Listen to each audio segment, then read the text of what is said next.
नमस्कार दोस्तों, मेरा नाम है बीके अश्वनी और आप देख रहे हैं आध्यात्मिक प्रयोगशाला। इस प्रोग्राम के तहत हमने शुरुआत की थी कि कैसे अध्यात्म संसार के सभी धर्मों को एक सूत्र में बांध सकता है, कैसे अध्यात्म से आपको वो बर्ड आई व्यू मिल सकता है कि आप देख सको कि सभी धर्मों का जो कहना है कि ईश्वर एक है, हम एक पिता की संतान हैं, किस तरीके से अध्यात्म द्वारा धर्मों के अंदर जो बंटवारा है उसको देख करके समझा जा सकता है और अपने जीवन में यथार्थ सत्य को उतारा जा सकता है। मैंने पहले ही कहा था, हम ये नहीं बताएंगे कि आपको क्या करना चाहिए। अध्यात्म द्वारा आपको खुद ऐसी आंखें मिल जाएं जिससे आप तय कर सके कि हमें क्या करना चाहिए। इस श्रृंखला में हमने शुरुआत की थी कि सर्वप्रथम अध्यात्म की सर्वोत्तम ऊंचाई है यह जानना, मानना और अनुभव करना कि मैं कौन हूं और मेरा कौन है, और ये संसार क्या अपने आप को मैं कौन जानता है और मेरा कौन जानता है, उसके परिणाम क्या है। इसमें आगे बढ़ते इससे पहले मैं आज आपसे एक बात साझा करना चाहूंगा। कल एक न्यूज़ देखी मैंने कि पाकिस्तान में एक घटना घटी है। उस न्यूज़ का मैं आपको क्लिप भी दिखाऊंगा और उसके बाद मैं आपसे धर्मों में जो मैं कौन और मेरा कौन जान करके जिस तरीके से व्यवहार किया जा रहा है, ऐसी एक घटना भारत में भी हुई थी कुछ समय पहले, उसको भी शेयर करूंगा। पहले आप ये घटना देखिए जो शुक्रवार को पाकिस्तान में हुई थी। हुआ था तब मुस्लिम लीग नून की गवर्नमेंट थी, अब पाकिस्तान तरीके इंसाफ गवर्नमेंट है, कोई फर्क नहीं पड़ा। एक ऐसा शख्स उस पर इल्जाम लगता है कि इसने तौहीन मजहब की है और उसको सरेआम मजमे में इसको लाकर उसको जिंदा जला दिया जाता है, उसको मार दिया जाता है। उसकी लाश की वीडियो इस वक्त सोशल मीडिया पर सर्कुलेट कर रही है। मॉब जो है वो लब्बैक या रसूलुल्लाह के नारे लगा रहा है और कत्ल कर रहा है। मुझे एक बात बताइए, ये क्या गया है? हमें कानून कहां है? अगर उसने तौहीन मजहब की थी तो फिर कानून उसको सजा देता। ये हुजूम सजा कब से देने लग गया है मेरे भाई? लब्बैक या रसूलुल्लाह के नारे के साथ क्या कत्ल हुए थे? असहाबा कराम ने क्या कत्ल किया था सरेआम लब्बैक या रसूलुल्लाह का नारा लगा के? ऐसा नहीं था। हुआ क्या, मैं आपको बताता हूं। हुआ दोस्तों ये कि ये एक श्रीलंकन आदमी है जो कि सियालकोट की किसी फैक्ट्री में जनरल मैनेजर का काम करता था और पिछले कोई 10-11 साल से कर रहा, 2010 से वो काम कर रहा था। इस पे लगा तौहीन मजहब का इल्जाम। 2 लोग इसको फैक्ट्री से पकड़ के बाहर लाए और बाहर लाने के बाद जो है इस पे तशद्दुद शुरू कर दिया और फिर मॉब इकट्ठा हो गया।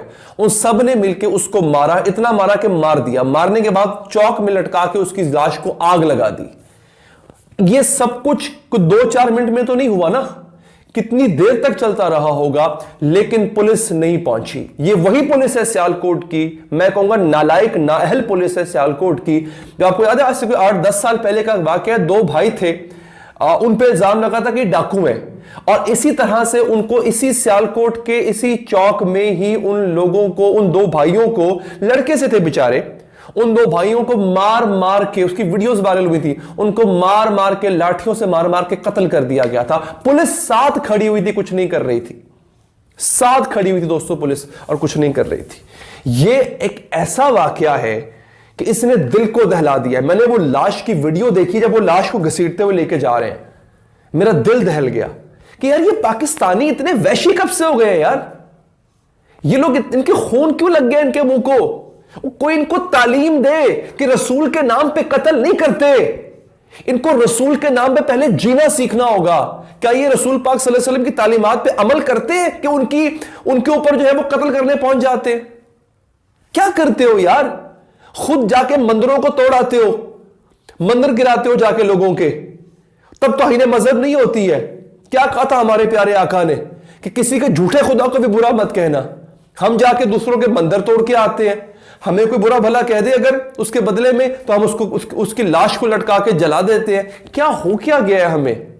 हम इस वीडियो में आपने देखा किस तरीके से वो भाई कह रहा है कि क्या हो गया है, ये कैसा व्यवहार कर रहे हैं उनके नबी, उनके पैगंबर मोहम्मद साहब ने क्या कहा है और आप लोग क्या कर रहे हो।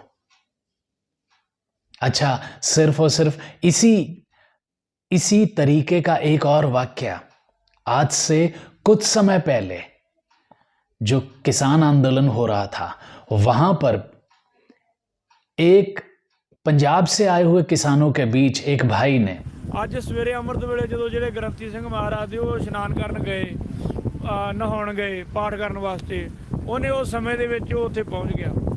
ਉਹਨੇ ਜਾ ਕੇ ਅੰਦਰ ਮਹਾਰਾਜ ਦੀ ਪਾਲਕੀ ਸਾਹਿਬ ਖੋਲ ਕੇ ਅੰਦਰ ਉਹਨੇ ਅੰਦਰ ਬੇਅਦਬੀ ਮਹਾਰਾਜ ਦਾ ਸਰੂਪ ਚੁੱਕਿਆ, ਸਰਬ ਲੋਕ ਗ੍ਰੰਥ ਉਹਨੂੰ ਚੁੱਕ ਕੇ ਉਹ ਦੌੜ ਗਿਆ। ਬਾਅਦ ਦੇ ਵਿੱਚ ਉਹਨੂੰ ਜਦੋਂ ਕਾਬੂ ਕੀਤਾ, ਕਾਬੂ ਹੋਣ ਤੋਂ ਬਾਅਦ ਉਹ ਮਹਾਰਾਜ ਜੀ ਉਹਨੂੰ ਮੁੜ ਕੇ ਫਿਰ ਸੰਗਤ ਭੀੜ ਬਹੁਤ ਜ਼ਿਆਦਾ ਇਕੱਠ ਹੋ ਗਿਆ, ਉਹ ਭੀੜ ਨੇ ਫਿਰ ਉਹਨੂੰ ਕੁੱਟ-ਕੁੱਟ ਕੇ ਜਿਹੜਾ ਉਹ ਮਾਰ ਦਿੱਤਾ ਇੱਥੇ। अच्छा, वो भीड़ में कौन कौन? इस पूरे प्रकरण से दो बातें निकल के आती हैं। पहली बात, वो भाई जो पाकिस्तान में जॉब कर रहा था एज ए जनरल मैनेजर, वो जानता था ना कि मैं कहाँ जा रहा हूं नौकरी करने। पाकिस्तान है जो एक मुस्लिम कंट्री है, उसको ये नहीं पता था कि पाकिस्तान में जाकर अगर मैं मुसलमान भाइयों के पैगंबर के बारे में कुछ भी गलत बोलूंगा तो मेरा क्या हर्ष होगा। और दूसरी घटना में वो भाई जो पंजाब से आया था, एक पहलू है ये कि उसको अपनी एक पर्सनल रंजिश की वजह से दोनों जगह में मार दिया गया हो और बाद में दिखाया हो, और दूसरा पहलू उन्होंने ये करा भी हो, लेकिन करने पर भी उनके साथ क्या अंजाम हुआ है, राजनीतिक रूप से और समाज में उसे क्या देखते हैं, क्या समझते हैं, वो उस पर मैं कोई टिप्पणी नहीं करूंगा। बातें बहुत हो रही हैं। किसी ने सोचा वो जो भाई मरा है, चाहे वो इंडिया वाला हो या वो श्रीलंका से मरा है, एक घर ने एक बेटा, एक पत्नी ने अपना पति, बच्चों ने अपना बाप खोया है। कारण वो नहीं समझेंगे, उन्होंने खो दिया, उनके घर का नुकसान हो गया। मेरे भाई, उनकी दृष्टि में धर्म के प्रति, ईश्वर के प्रति, एक्चुअली बात धर्म की रहेगी नहीं ना, ईश्वर के प्रति, इनका भगवान, इनका ईश्वर, इनका अल्लाह ऐसा है, हमारे साथ ऐसा किया। पूरी दुनिया का एक आम शहरी किस बात पे, ठीक है ये किसी और के साथ हुआ है, हमारे साथ नहीं हुआ। लेकिन याद रखना, यहीं मैं बार बार अपने इस प्रोग्राम के जरिए सभी भाइयों को जगाना चाहता हूं। समझिए, वो ईश्वर जो प्यार का सागर है, वो ईश्वर जो हमसे इतना प्यार करता है, ये कैसा मापदंड बना करके संसार को दिखाया जा रहा है। यदि हमारे साथ ऐसा किया, एक बार, एक मिनट के लिए ये सत्य घटना भी हो और उन दोनों जगह पर उस आदमी ने वही किया हो जो इल्जाम उनके ऊपर लगा है, जो किया वो ठीक है, मानव अधिकार की बात कर रहे हैं, सत्यता क्यों नहीं समझ पा रहा। अब ये कारण पे ही हमने इस चीज को बनाने का निश्चय किया कि स्वयं को, अर्थात जो खुद को नहीं जानता वो खुदा को कितना जानता है।